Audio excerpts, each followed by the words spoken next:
Township. My best wishes and luck to all of you. Honorable Chief of BTR, Honorable members, candidates, all the dignitaries of this parish, and the important persons of the auditorium and dear students. It is an honor for me to be here in this part of this land. It was a dream always I wanted to come to see what exactly is there. It was what I'm really liking the beauty of the place and the entire hospitality and care here. So I'm thankful to CM and all the people here at level. This is a really great initiative and wonderful initiative, I can say. And since the time I met the chief, I have given him compliments along with all the members and all the dignitaries that this initiative is going to play a historic role in the development of this area by getting the students in the mainstream of administration.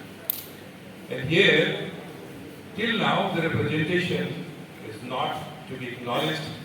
So far it comes to the UPSC and coming to the top services. But those of you who are dreaming must dream bigger now because the opportunity is being created for you in every people. So before I go ahead with my communication with you, may I know how many of you have already appeared in UPSC till now? Anybody has appeared? Okay, good. There are some people there. Those who have already decided to go for UPSC through civil services, through UPSC, how many of you have already decided? Right? Still a good number. And how many people still thinking that maybe coming some time we can decide if we get the right direction? How many people are thinking to that? Some small number, but most of you have decided. So this is an opportunity. First of all, you must grab it because Super 50, CM Super 50 is a great initiative to be taken. And in the beginning, I say I'm really very excited and honored to take this project. Simply because I also belong to a very small region of Jharkhand. My history of life, journey of life began from a small, tiny village in Jharkhand to be situated in Dhaligaon district. My father was the first founder principal of that high school in that area. So, as a social worker, he contributed a lot to education in that particular area. And this is something I am doing at national level as a matter of my heritage, you can say. After completing my education in the University of Delhi, I had a choice to join myself into IAS or to do something whereby I could help the people like me coming from small places to think of joining civil service. And in 93, when he was contemplating about founding Chanakya IAS Academy, the existing institutes of Delhi at that time, they had a belief that not everybody can become IAS, only the people coming from best of institutions and best of the rich of the family and maybe well-off situation, only they could become IAS. I completely changed the perspective as a matter of mission, and I'm proud to announce that under my leadership, Chanakya IAS Academy has established now branches in 16 states of the country till now. And the goal is that we should reach each and every part of the country, in most of the remote areas also. And in this way, this is a welcome thing. Just 3 days back, I started a center in Jorhat. Guwahati is already running, and now we are here with you in Bodoland. So this is really a matter of great honor for us that in continuity in Assam also we are able to do something big. So far, thank you very much, thank you. And so when the selection is concerned, in last 29 years of journey, Chanakya IAS Academy through UPSC has got 5,000 plus selections till now. Those who are working in India and abroad, and if you take account of state civil services, this is more than 20,000 workforce, those who are working through state civil services in the country today. So, naturally, when I look back, my decision in 93, whether I could have joined myself as an IAS, and I've been thinking today to retire, or today I am thinking every year hundreds of people are joining under my leadership. So that is keeping me quite young with my students, and I'm having more and more zeal to go ahead, and I dream to breathe till the end, like Abdul Kalam ji, that I should keep teaching and then go from this world. That should be the last thing I should be doing. So here, When it comes to civil services, time is short, today is the last day. So in brief for the students' benefit, I'll speak something, those of you who fear whether you could do it or you could not do. Let me tell you, with my long experience of years together, while picking up the students, even from the remote area, the small territories, what I have gathered is, this examination is very scientifically designed examination. And if you understand the art of the entire game, it will become a very smooth and interesting journey for you. If you don't understand, then it can be a 5-year plan or 10-year plan. You may be caught into the whirlpool of that. Here, it is not a question of having a fear that if I have to read 15 hours, 16 hours, then I become IAS. It is a plan nicely designed, like in the Super 50, we'll be taking the students for 1-year program. And my concept is very clear that if a student is ready to work 10 hours per day for 10 months, with all sincerity, we can assure a good rank in civil service, not selection of it. That is the beauty of this, the whole plan going on. So keeping this thing in mind, if you have any fear related to civil services, let me tell you, the syllabus which is designed for civil services exam is just of 10 plus 2 levels. The subject which you might have read in your school days from 9 to 12, same subjects you are going to study for civil services preliminary examination. All the subjects will be of that level. And in the main examination, 1000 marks, which is in 4 papers, is of 10 plus 2 level. And one essay paper you will have to attempt for 250 marks. Then in addition to that, you have to take one optional subject by your choice, which has got only 500 marks. So if we take into account, major part of syllabus is 10 plus 2 syllabus. But question comes, why it becomes easy for some people and difficult for most of the people? It is all because of lack of awareness and guidance at the right point of time. It is all the attitude how you are going to take the examination. So here, I give a preference with what attitude a person is starting the work will make all the difference in the rest of his life. Be it an exam or any part of his journey in life. To make you understand the concept of attitude, I'll begin with a small story. The story goes like this, and I will be happy if the student can participate quickly in responding that way. There was a saint passing through a village, accompanied by a good student. The student asked the master, Master, what is the meaning of attitude? You always talk about attitude. That attitude is attitude of life. If you have positive attitude, if you are good in your attitude, you will achieve everything in life. The teacher said, dear student, the attitude is to be understood well. Let's go and ask these 3 people who are making bricks in the village. Go with them and ask them the meaning. Student was really confused. The student is asking to the teacher the meaning of attitude. And the teacher saying that go and ask the 3 people who are making bricks. So what happened? The student was really angry. He said, sir, I respect you. You are my guru. I am also educated. So why you are making me fool of that? You are asking me to ask these 3 fools who are making bricks. The teacher said, this is the first problem of attitude, my child. You think that these people who are making bricks, they are fools, they don't know anything to teach you, and you are a very learned person. So if you are not open to learning, this is the finish from the beginning itself. So you can't get anything right. This is the first lesson I want to give you to attitude, that be open to learning. It may come from anywhere, in any point of time. So be open to that. Now, come with me. Let's go and meet these people. I will ask only one question to all of them. And then you will understand the meaning of attitude, what is making really meaning in their life. The same goes to the first person. He asked a very simple question. What are you doing? This is the only question he gets. What are you doing? The first person gets up with all anger. annoyed and said, "Are you blind? Can't you see I'm making bricks or what?" What he said? "Are you blind? Are you not seeing what I'm making? I'm making bricks or what?" He said, okay, please sit down. So the first person was asked, the guru tolerated and said, "Sit down." Then he moves to the second and asked the same question, "What are you doing?"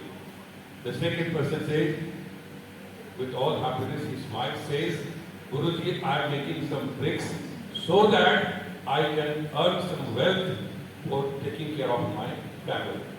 He said, "You also sit down." It's fine, thank you very much. Then he goes to the third person. The third person has the same question, "What are you doing?"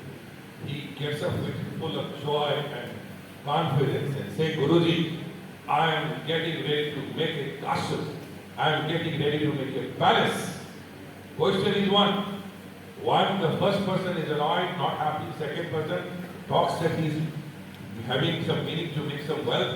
And the third person, he says, "I am getting ready to make a palace." Right? Any student would like to respond? What is the attitude of the first person? What is the attitude of the first person? The first person is frustrated. He is not happy. He will ask simple question, "What are you doing?" In place of that, spoke everything except what he is doing. But question is, if he is not happy with his work, then why does not he leave the work and take up something new? Because he is in a comfort zone. There is a comfort zone of pain and there is a comfort zone of pleasure, both. The people at certain point of time, they accept the comfort zone of pain also. And they keep repeating throughout their life and saying, "My luck is like this, I was not well educated, made for something better in life, but my luck is not helping me here." So he will not take initiative and he will keep cursing nature, he will keep cursing God, he will keep cursing the entire circumstances. He is of that kind. The second person is a normal person, he believes in doing his work, he is a common person and he is working for the betterment of his family, earning some wealth. So he doesn't have any creative vision, but he is by and large cool person, happy person. But the third person is a visionary. He is a creative person. He is inventing something new in his life, although he is making bricks. But he is so happy and proud of his work that he will definitely do something bigger in his life, and he will do some creativity in brick making also, so the acceptability will go high. And this person will ultimately earn more wealth, do better, create a better market for himself, for his bricks, and one day he will become rich man and he will be really rightly to make a palace for himself. Why I narrated this story to you? You all are students, you have a choice. Either to keep doing like the first person, that somehow I have to get a degree. It's a very difficult time. College time, we are young, we should have a fun. Why we are going every to college and studying there and spending like this. Or you may have a choice to think like a second person, that somehow I should get a job and then my life is well done for that.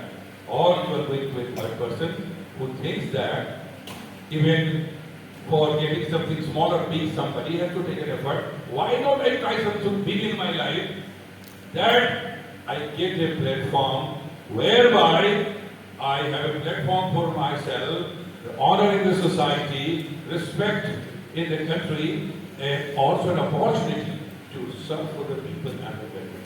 And if you're thinking like this, then civil services is the career for you. Because civil services is not just a job. Civil services is not a job. I just had an interaction with Principal Secretary Saab. He is an engineer from IIT Delhi, right? And he chose a way, a platform to serve country from the grassroots level, so he joined for IAS. And today, he is able to serve this part of the land as the Principal Secretary, as the Chief from the government. Understand? That is, coming from different background, how you can have a platform and rise from the grassroots level to the top level.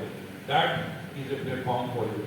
Civil services, through Union Public Service Commission, has got a number of top services. And these services are called as steel pillars of Indian governance. Still pillar of Indian government. Name any department of government of India. Be it going to be civil administration or police administration, or it is going to be railway or postal or income tax or custom. Everywhere you in the find hierarchy at the top position of all the civil servants are sitting.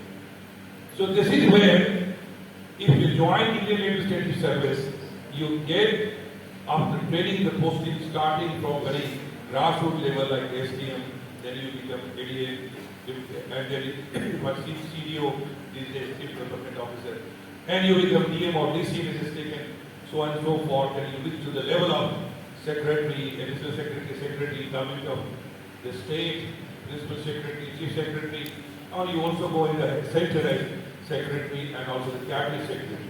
Name any ministry, all are being taken care by the IAS officer and civil service, right?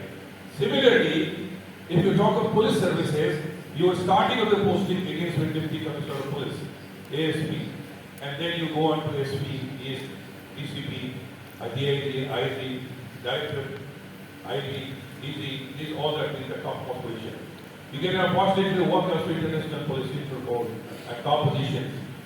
And if you join Indian Foreign Service, you are going to represent your country at any of the nation around the world for your cultural and economic growth of your country.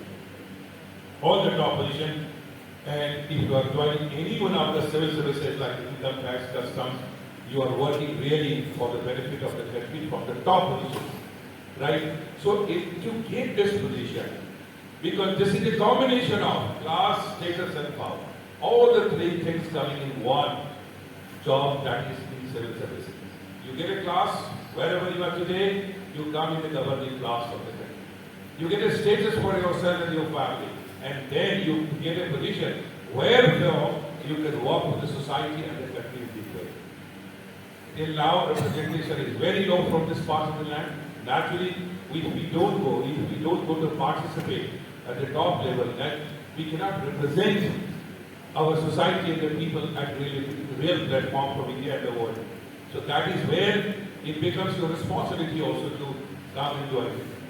But to get it, is it really iron nut? No. It is a question of sincerity. It is a question of dedication and commitment that will give you success. As I said, so far the syllabus is concerned, you simply have to get back to your 10+2 books again of the NCERT level, but with a different orientation. Because this syllabus is not to make you scholar, this syllabus is going to train you to really make you capable to take decisions, to develop problem-solving attitude, to have some creative vision, so that wherever you are in the service, you are able to take right decision for the people and the society. Your small decisions can make difference in the life of the people, and it will contribute to the development of the territory and the nation.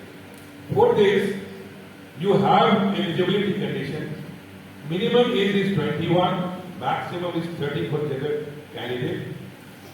For OBC candidates, another 3 years grace is given. That is till 35 the OBC candidates can appear. And for SC/ST candidate, they can go for further till 37 years. To get a number of attempts for general candidates, there are 6 attempts. For OBC, there are 9 attempts. And for SC/ST candidate, there is no limit of the attempts. But it is not a question whether somebody has limit or not. One good attempt can be made a golden attempt. Because sooner you join, higher you will be going the hierarchy. If you have a limit till 30, 32, 35, does not mean that somebody should keep waiting till that time. If the age limit is 21, why not you start young? Get right education right point time and join at the age of 21, 22 or maximum 25, so that you can reach to the top level of your hierarchy in the top services, right? So here, this is the eligibility. You need to be graduate in any discipline from any recognized university. No percentage is fixed. That how much percentage you have in graduation, whether you have 55%, 58% or 68%, then you will become eligible for civil services. Till now, either it is going to be UPSC or any state service examination, nowhere there is a concept of minimum percentage. Because they are not considering the percentage of university or school. It means that if you are not a good student in your school and college, it does not stop you from entering civil services. I have a number of examples in my career of last year, 30 years, where the students were third division, they were in the school college, list known college and schools, they are in top position today after getting selected. And even if you are topper from university and college, it does not give you guarantee of success. So, because UPSC is a great leveler, you have to prepare from the level which is required in the exams. So here, this syllabus has not been kept very high standard. Why? Because there is need of multiple subjects to be studied for developing perspective. Historical perspective, political perspective, economic perspective, scientific perspective, ecological perspective, environmental perspective, because in the college and school we start limiting our subject. But the life problem is not one subject or two subjects. Say for example, if any area is not having proper economic growth and development, does not mean that there is standalone economic problem. That area must have social problem, geographical problem, political region, international region. So one civil servant is considered to be a person who can think vertically and he can think laterally also. It means that he can think from one subject point of view and also correlate it with other faculties and other problems that way. Then it will become fact. Say for example, if we are talking about Taj Mahal, for a general candidate, Taj Mahal is a piece of marble architecture, one of the seven wonders in the world, made by Shah Jahan in love, beloved for his beloved wife, Mumtaz. This is common question for everybody. If UPSC is giving you 200 words, and you are not saying anything, just say write 200 about Taj Mahal. Now, if you are a person with history, you will write 2,000 words about historical background of Taj Mahal. If you are a person from architecture, what to talk of 200 words, you can write 2,000 words in architecture. If you are a person from literature, you can write love story of Shah Jahan and Mumtaz. But by giving 200 words only, UPSC wants to see that tomorrow, if you are sitting like DM of Agra, so what will be your perspective thinking about Agra and Taj Mahal there? This is where, out of 200 words, only 50 words you can dedicate from the vertical perspective, like Taj Mahal is a unique past piece of marble architecture, one of the seven wonders of the world, and it was made by Shah Jahan in memory of his beloved wife, Mumtaz. That's all. The other 150 words you will be using how it was politically a demonstration to the world that Mughal history could be. It was powerful by making such unique piece of marble architecture. Economically, we will talk that how it was preceded by a serious famine in India, right? And 22,000 people were engaged for 7.5 years to give employment. From science and technology, you will say that it was a big demonstration of civil engineering in medieval time. From the tourism perspective, you will say it became a big source of tourism then and even now, and earns foreign exchange for the country, right? If you are talking from multiple angles, it will become a lateral perspective, and examiner will understand that this candidate does not think Taj Mahal simply as others are thinking about it. With the help of this Taj Mahal, the examiner is trying to understand your vertical and lateral perspective. Another example, COVID-19. For everyone, COVID-19 is a medical issue, virus issue, other thing. But for administrator, it has not only the medical and issue, but it has become economic issue, it has become scientific issue, it has become environmental issue, it has a social problem, it has international dimension, it has got political dimension. Right? These some examples I am trying to make you understand that syllabus is not that big. The problem is that students, if they don't understand, they keep grabbing facts and figures and reading voluminous books, and that keeps them away from the selection. Right? We have designed the course in such a way that we try to develop not only your understanding about the subject, but your complete perspective, your personality, which I call as approach of accuracy, brevity, and clarity. How you create brief and clear, you are thinking, in listening, in speaking, in writing. ABC of thinking, ABC of listening, ABC of speaking, and ABC of writing. This is the quality of the civil servant expected to be, which you can show your examination and all the later. That is all required, right? So yes, this at this point of time, because of paucity of time, not much can be said, but this is the time of inauguration, and I highly appreciate and congratulate the chief and all the members, honorable members, and all those in the governance, principal secretary, and everyone to take such a wonderful decision for you. And I'm sure this will be a mission for us as well. We'll try to see that how maximum result we can get out of this 50. So I'm going to take personal care of all the students coming to Delhi Center who are going to study in this particular batch. You expect me quite frequently with other top people to come and study. So take this opportunity, study well, participate in the exam training test which is organized for you, and see you there in Delhi for a mission together that we make this territory full of civil servants coming back to work here and anywhere in the country and the world. Wish you all the best. Wonderful time with you all. And once again, my heartiest gratitude and compliments thanks to the chief and all members for inviting me here and giving this opportunity. And I'm taking it especially by all my emotions and connect, because they say that my being also had from a small village. And this, I understand the meaning of how things can be taken up very well. And I travel across India. These days, every second, third day, I'm in a different city to deliver lecture. For last 1 week, I'm in Assam, only was in Jorhat, then in Guwahati, and today, day after tomorrow, I'm in Patna, and then I go to Amritsar, and then to Chandigarh, so I'm traveling like this. I enjoy talking to my students. How many of you watched me on YouTube anywhere? You know what? Yes, I have some of my viewers also. Thank you. We can be connected and we'll be together. Thank you very much.